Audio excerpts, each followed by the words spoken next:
नमस्कार दोस्तों, आपका हमारे चैनल ट्यूशन चैनल में एक बार फिर से हार्दिक स्वागत है। और आज हम जानेंगे पास्ट इंडेफिनिट टेंस के बारे में। और अगर आपने ये वीडियो पूरा देख लिया तो आप बहुत ही आसानी से पास्ट इंडेफिनिट टेंस के जो सेंटेंस है वो पहचान भी सकते हैं और बना भी सकते हैं। तो चलिए शुरू करते हैं। देखिए, पास्ट का मतलब जैसा कि आप जानते हैं, पास्ट का मतलब होता है बीता हुआ समय। और इंडेफिनिट का मतलब होता है अनिश्चित, यानी कि हमने कोई काम पास्ट में तो किया था लेकिन वो अनिश्चित था। उसके अंदर कोई समय की अवधि नहीं थी, बस पास्ट था कि भाई ये काम जो है हो चुका था। ठीक है ना। जैसे कि मैं आपको अभी सेंटेंस दिखाऊंगा, लेकिन उससे पहले मैं आपको इसका स्ट्रक्चर बता दूं। सेंटेंस बनाने के लिए हम सबसे पहले सब्जेक्ट लिखते हैं, उसके बाद जो है वर्ब की सेकंड फॉर्म लिखते हैं, और उसके बाद हम लिख देते हैं ऑब्जेक्ट। अब ये तो पता चल गया होगा आपको सब्जेक्ट और वर्ब और ऑब्जेक्ट क्या होता है। ये पिछले वीडियो में मैंने बड़े डीपली बड़े डिटेल में बता दिया था। अब यहाँ पर एक चीज़ मैं आपको और बता दूँ, आपका सब्जेक्ट चाहे कोई भी हो, चाहे आपका सब्जेक्ट आई हो, चाहे आपका सब्जेक्ट यू हो, चाहे आपका सब्जेक्ट जो है वी हो, चाहे आपका सब्जेक्ट जो है दे हो। ठीक है। और चाहे आपका सब्जेक्ट थर्ड पर्सन सिंगुलर हो, जैसे कि आपका सब्जेक्ट मान लीजिए ही है, मान लीजिए आपका सब्जेक्ट जो है शी है, या मान लीजिए आपका सब्जेक्ट इट है, या मान लीजिए आपका सब्जेक्ट जो है किसी नाम का भी कोई थर्ड पर्सन सिंगुलर है, तो आप यहाँ पर वर्ब की सेकंड फॉर्म ही लगाएंगे और उसके बाद ऑब्जेक्ट लगा देंगे। तो हम इसके सेंटेंस देख लेते हैं, बहुत ही अच्छी तरीके से ये आपको समझ में आ जाएगा। तो चलिए शुरू करते हैं। इसका जो पहला सेंटेंस है वो है मैंने खाना खाया था। तो मैंने खाना खाया था के लिए हम सेंटेंस बनाएंगे आई एट फूड। तो ये जो आई है, ये देखिए आप सब्जेक्ट है, वर्ब की सेकंड फॉर्म है एट। एट की जो फर्स्ट फॉर्म होती है वो होती है ईट, और ये ईट जो है ये इसकी फर्स्ट फॉर्म होती है, और सेकंड फॉर्म आपकी ये एट होती है। ठीक है। और इसकी जो थर्ड फॉर्म होती है वो आपकी इटन होती है। ठीक है। तो इस तरीके से हम सेकंड फॉर्म का यूज़ करेंगे और उसके बाद लगा देंगे ऑब्जेक्ट। तो ये बन जाएगा आपका आई एट फूड, मैंने खाना खाया या मैंने खाना खाया था। सेकंड है इसका कपिल ने डांस किया था। तो यहाँ पर जो सब्जेक्ट है ये कपिल है। ठीक है। तो इसका जो सेंटेंस बनेगा, देखिए कपिल डांस्ड। अब ये कपिल आपका सब्जेक्ट हो गया और ये वर्ब की सेकंड फॉर्म हो गई डांस की, डांस्ड। अब यहाँ पर कोई ऑब्जेक्ट है नहीं, तो ज़रूरी नहीं कि हर सब्जेक्ट के अंदर ऑब्जेक्ट हो, इसे भी हटाते हैं। अगला देख लेते हैं, तुम वहाँ गए थे। तो ये बन जाएगा आपका यू वेंट देयर। अब ये जो यू है ये आपका सब्जेक्ट है, यू का मतलब तुम। ठीक है। और ये जो वेंट है ये आपकी वर्ब की सेकंड फॉर्म है। जैसा कि आप जानते हैं गो जो होती है वो फर्स्ट फॉर्म होती है, और वेंट जो है सेकंड होती है। ठीक है ना। वेंट जो है ये सेकंड होती है, और इसकी जो थर्ड फॉर्म होती है वो होती है गॉन। तो यहाँ पर हम सेकंड फॉर्म का यूज़ करेंगे। उसके बाद ये आपका ऑब्जेक्ट हो गया वहाँ। तो यू वेंट देयर, तुम वहाँ गए थे। एक और सब देख लेते हैं सेंटेंस, तुमने अपना काम किया था। तो ये हो जाएगा यू डिड योर जॉब। अब देखिए यू जो है ये सब्जेक्ट हो गया। अब ये डिड क्या है, अब डिड जो है यहाँ पर वर्ब की सेकंड फॉर्म है।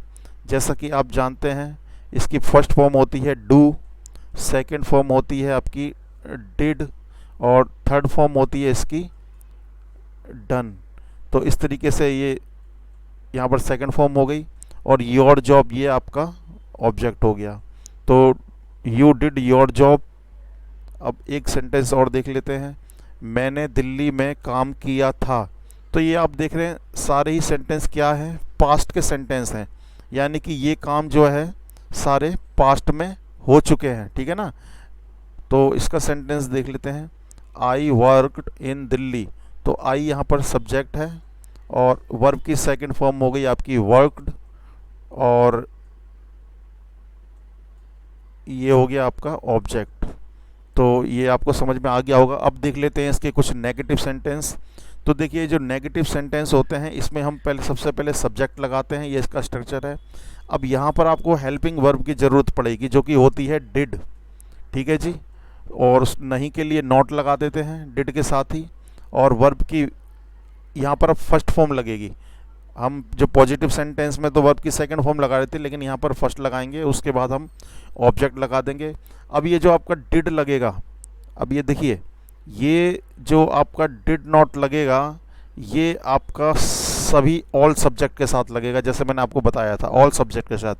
चाहे आपका subject he, she, it, name, third person singular हो, चाहे आपका सब्जेक्ट आई, वी, यू, दे या कोई भी हो, ठीक है।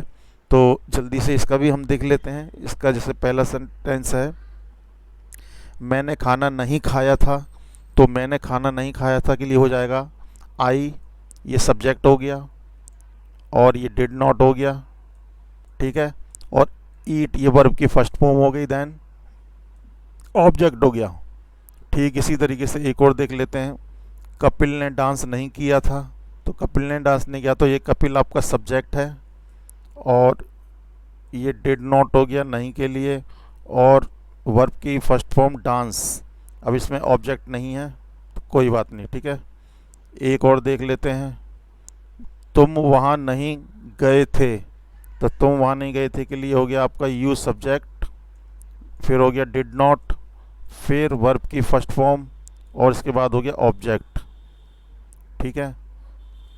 तुमने अपना काम नहीं किया था, तो ये हो गया आपका यू हो गया सब्जेक्ट, और ये हो गया डिड नॉट, और वर्ब की फर्स्ट फॉर्म हो गई डू, और आपका ये हो गया ऑब्जेक्ट। तो ये आपको समझ में आ गया होगा। अब इसके हम कुछ और भी सेंटेंस देख लेते हैं। मैंने दिल्ली में काम नहीं किया था, तो यहाँ पर ये आपका हो गया आई सब्जेक्ट हो गया, और ये डिड नॉट हो गया, और ये वर्ब की फर्स्ट फॉर्म हो गई वर्क, और ऑब्जेक्ट हो गया इन दिल्ली, ठीक है ना। मैंने दिल्ली में काम नहीं किया था। तो चलिए अब इसके हम कुछ जो है इंट्रोगेटिव यानी कि प्रश्नवाचक, जिनमें हम किसी से प्रश्न करते हैं, वो वाले सेंटेंस देख लेते हैं। उसका जो स्ट्रक्चर है, देखिए, जो हेल्पिंग वर्ब है ये डिड, ये जो हेल्पिंग वर्ब है इसको हम सबसे आगे लिख देते हैं, उसके बाद सब्जेक्ट, फिर वर्ब की फर्स्ट फॉर्म, फिर ऑब्जेक्ट, ठीक है। तो इसके जो सेंटेंस बनेंगे वो इस तरीके से हैं। पहला सेंटेंस देखते हैं इसका, क्या मैंने खाना खाया था, तो इसका हो जाएगा डिड आई ईट फूड, तो डिड हो गई आपकी हेल्पिंग वर्ब, ये आपकी हेल्पिंग वर्ब है, ठीक है। और सब्जेक्ट हो गया आपका आई, और वर्ब की फर्स्ट में हो गई ईट, और उसके बाद हो गया आपका ऑब्जेक्ट। अगला है, क्या कपिल ने डांस किया था, तो क्या कपिल ने दिया, ये डिड हो गई आपकी हेल्पिंग वर्ब, और सब्जेक्ट हो गया कपिल, वर्ब की फर्स्ट फॉर्म हो गई डांस, ऑब्जेक्ट यहाँ पर है नहीं। अगला देख लेते हैं, क्या आप वहाँ गए थे, तो डिड यू गो देयर, तो डिड आपका हेल्पिंग वर्ब, सब्जेक्ट आपकी यू, वर्ब की फर्स्ट फॉर्म हो गई गो, और ऑब्जेक्ट हो गया देयर। एक और देख लेते हैं, क्या आपने अपना काम किया था, तो did you do your job, तो देखिए हमने जब पहले इसका बनाया था तो वहाँ पे डिड आई थी, ये यहाँ पे डू हो गई, यहाँ पे वर्ब की फर्स्ट फॉर्म हो गई, ठीक है ना। क्यों? क्योंकि इसमें हेल्पिंग वर्ब आ गई, और ये हो गया आपका सब्जेक्ट, और ये आ गया आपकी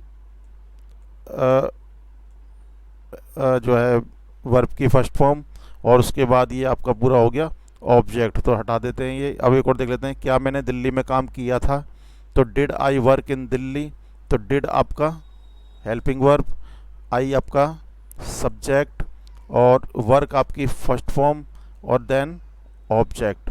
तो अब इसके हम कुछ WH फैमिली वाले सेंटेंस देख लेते हैं। देखिए WH के इंट्रोगेटिव सेंटेंस हैं ये, इसमें हम पहले हेल्पिंग वर्ब लगा देंगे, ठीक है, उसके बाद सब्जेक्ट लगा देंगे, उसके बाद वर्ब की फर्स्ट फॉर्म लगा देंगे, और उसके बाद जो है ऑब्जेक्ट लगा देंगे, और सबसे आगे जो आपका आ जाएगा वो आ जाएगा WH वर्ड जो भी है। जैसे कि मैंने खाना क्यों खाया था, तो मैंने खाना क्यों खाया था, why did I eat food, ठीक है ना। तो वाई डिड आई फूड, देखिए यहाँ पर पहले WH वर्ड आ जाएगा, ठीक है ना। तो ये आपका WH वर्ड हो गया, और आपकी जो हेल्पिंग वर्ब हो गई, और ये आपका सब्जेक्ट हो गया, और वर्ब की फर्स्ट फॉर्म हो गई, और उसके बाद ये ऑब्जेक्ट हो गया। फिर अगला है कपिल ने कैसा डांस किया था, तो ये हाउ, ये डब्ल्यू एच वर्ड में आ गया, क्योंकि देखिए इसमें डब्ल्यू ये रहा, एच ये रहा, ठीक है, तो इसको भी डब्ल्यू एच में ही आता है। और मैंने इसकी जो लिस्ट है वो अपने पहले जो प्रेजेंट इंडेफिनिट टेंस के जो सेंटेंस में दे रखी है, आपको उसमें काफ़ी जो है डब्ल्यू एच फैमिली के वर्ड मिल जाएंगे, आप वहाँ से देख सकते हैं।